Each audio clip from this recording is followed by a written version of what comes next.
ଆଜି ବାରଟି ଭାରି ବଢ଼ିଆ। ପାଳଙ୍ଗ ଶାଗର ଟେଷ୍ଟ ଅତି ନିଆରା। ତା ଭିତରେ ଏ କୁନମୁନ ଚୁନଚୁନ କଲରା ଗଛଟି ମୋର ଅତି ପସନ୍ଦ। ଚିପ୍ସ କରିବି କାହାକୁ ନ ଦେଇ ଖବର। ତାର ଟେଷ୍ଟ କେମିତି ଯିଏ ଜାଣିଥିବ ସେ ନିଶ୍ଚିତ କହିବ। ମୁଁ କହିବିନି ମୋ ଶ୍ୱଶୁରଙ୍କ ନାମ। ପୁଅ ମୋର ମହାବୀର ତାର କରିଦେଲା ଦେଶୀ ଯୋଗାଡ଼। ସିଏ ଏବେ ବଢ଼ିବ,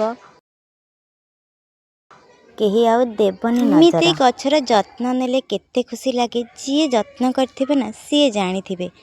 ଗଛକୁ ବଢ଼େଇବା, ପାଣି ଦେବା ଆଉ ତାର ଫଳ ପଡ଼ିଲେ ସେ ଖୁସି ପାଏ। ମୁଁ ଚାଲିଲି ଭାତ ଥାଳି ପାଇଁ ତରକାରୀ ସଜାଡ଼ିବି। ସଜ ଶାଗକୁ ମୁଁ ବାସି ମାଛ ଟେଷ୍ଟ ଅଲଗା ପ୍ରକାରର। ପାଳଙ୍ଗ ଶାଗ ଯେମିତି ବି ରାନ୍ଧନ୍ତୁ ସେ ସୁନ୍ଦର ଲାଗେ। ଆମିଷ ମିଳିଗଲେ ତାର ଟେଷ୍ଟ ଆହୁରି 2 ଗୁଣ ବଢ଼ିଯାଏ। ଯିଏ ଖାଇଛି ନା ସିଏ ଜାଣିଛି। ରହିଲି ଶୁଭ ସନ୍ଧ୍ୟା।